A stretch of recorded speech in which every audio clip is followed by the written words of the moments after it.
hello everybody. This is Personal Foul. You remember that show? Do you remember that show, Isaac? I remember that show. Brief I memory. remember that show. We were on that show 8 years ago. It was a labor of love. We were filming on potato cameras, 144, 240p. But here we are 8 years later. The world has changed. Yep. But here we are.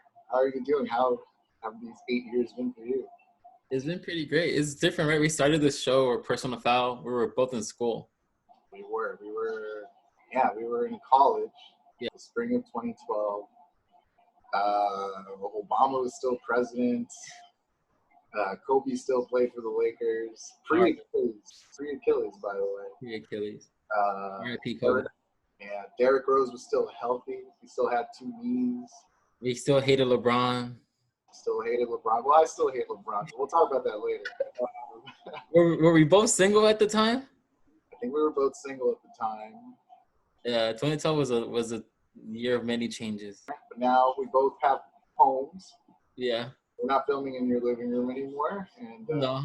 Yeah, here we are. So, is there anything pressing? Is there anything you want to talk about? Let the people know. It's just that, right? Everyone wants to go back to normal, right? We're all missing the Lakers.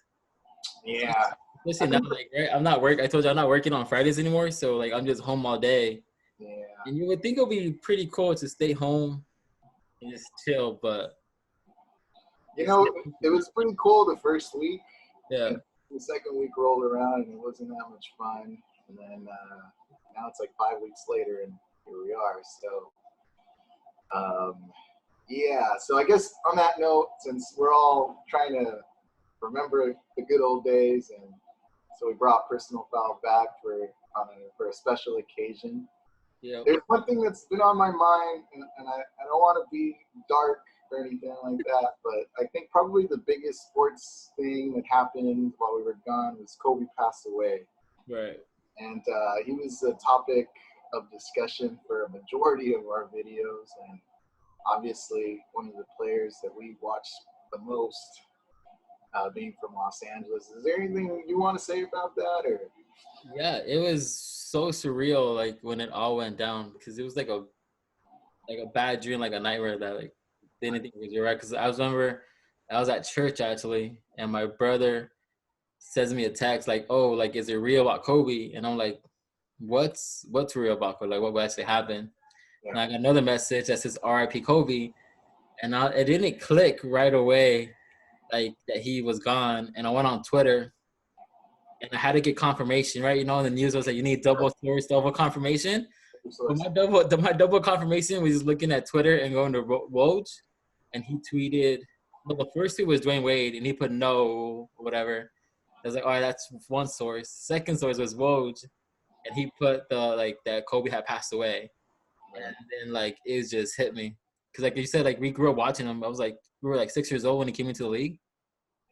So he was our whole childhood. He was our Jordan, right? Like the ESPN is running The Last Dance, and we were alive for that year. But for us, Kobe was our Jordan and stuff. And it's so crazy now to think basketball without him, especially that he just got inducted to the Hall of Fame and he's not here. And yeah, so it's really crazy. It's very strange. I mean, like I can only speak for myself, but I think for a lot of people, he was the player that kind of introduced a lot of people our age into basketball and the sports in general, right?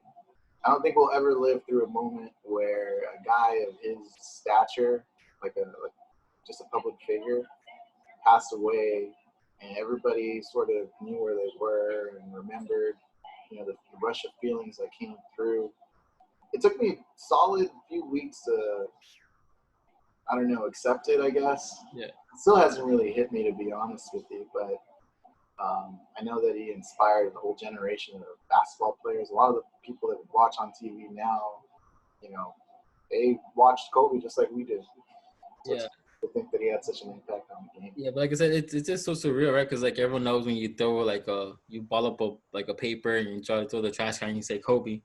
And it's just surreal that now like he's gone, because it seemed like yesterday we watched him go off for 60 in his last game, and all these things, and him say Mamba out, and all these things that were going on. And like like even in this Lakers season, you would see him come out to the games, and like he would talk trash with Luka. I think it was the last game I remember seeing him at a Laker game.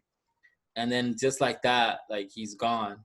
And like it's just weird because we had thought like, all right, like he's gonna get a Hall of Fame, Lakers gonna win a championship, he's gonna pass the torch to LeBron. All these things prepare for like past post Kobe seasons, like what's gonna be like, and like now we're not gonna have that anymore. And it just happens so abruptly. And like history wise, it reminds me like everybody remembers where they were when JFK got shot, right? And all these like monumental things that happened.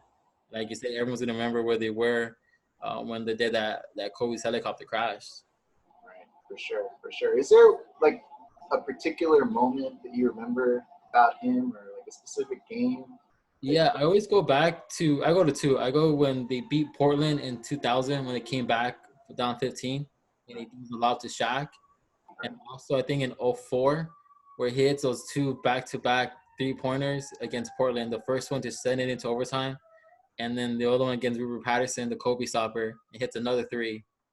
Right, those two will quickly come back to mind. Right, when I think about Kobe and clutch and him winning all those two moments.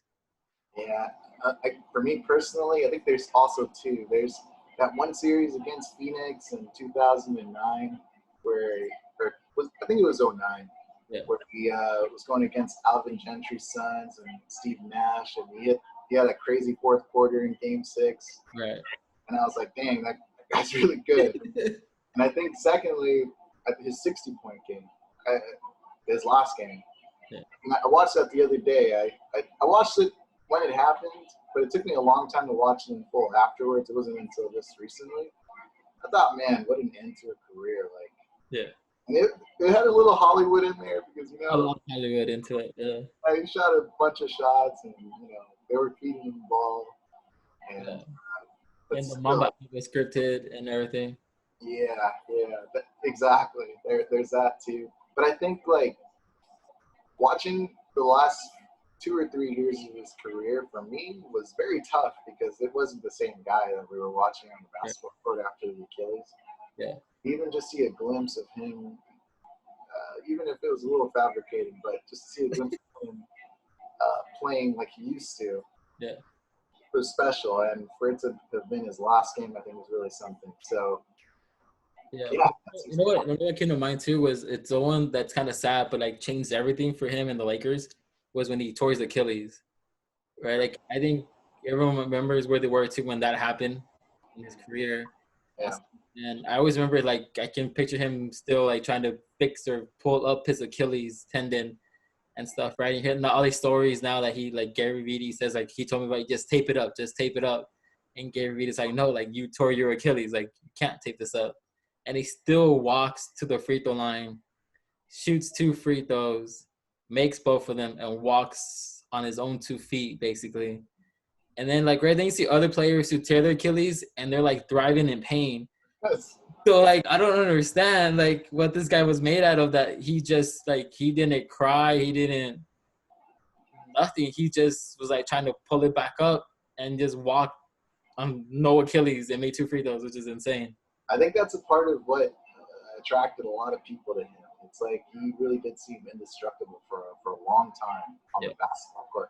And that's what made him tearing his Achilles so tough to watch. And even the games afterwards was because you knew this guy like played through anything. Bad shoulder, bad knee, and he still found a way to get on the court and give it 100%.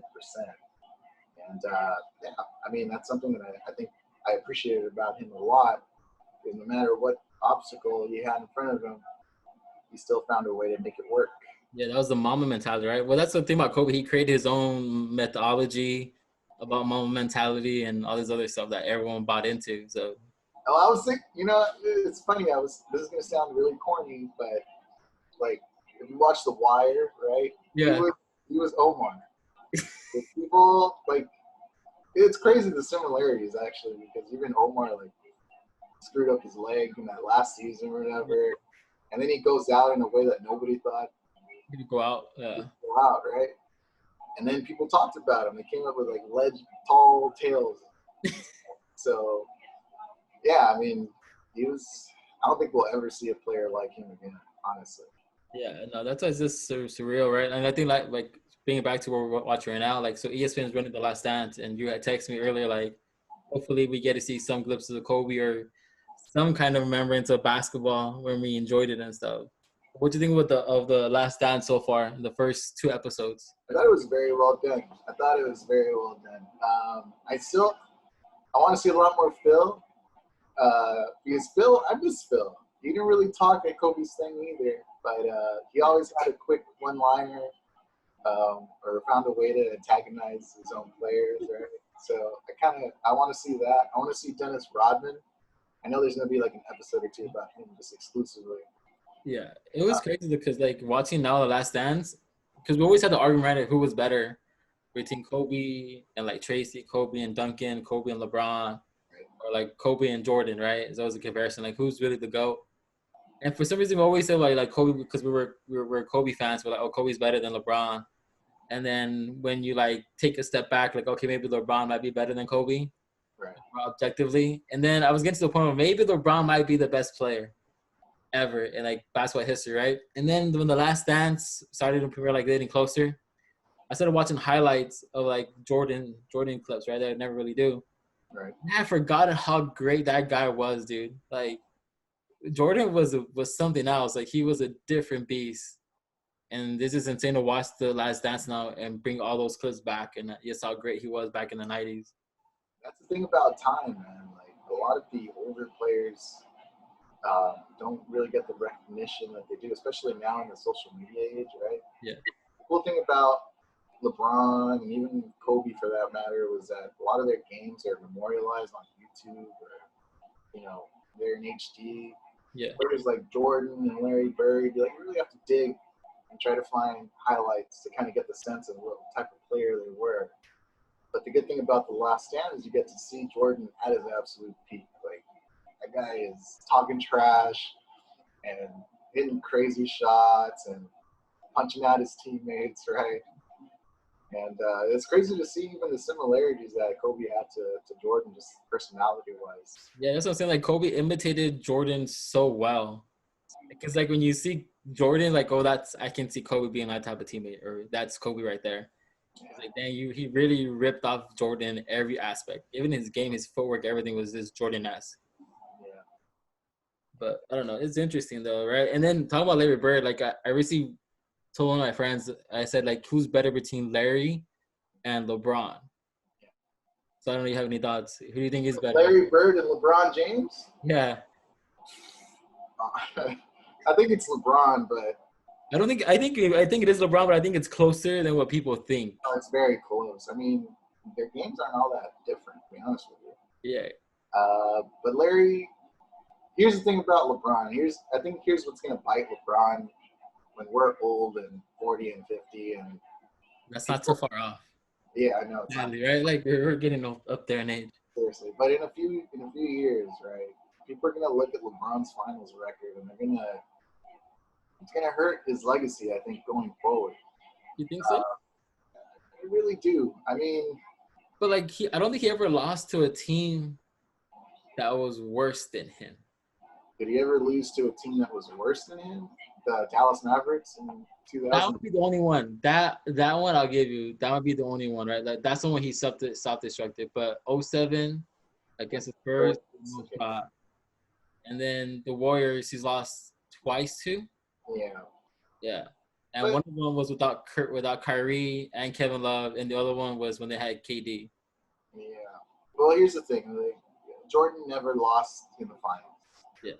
Kobe lost once, right? Larry twice. LeBron lost how many times? He has a losing record in the finals. I think he lost like 4. I think it's 3 or 4. He lost a few, and he may lose more. So it's hard for me to. I think rings, like the totality of rings, if he ends up with, how many does he have now? 3.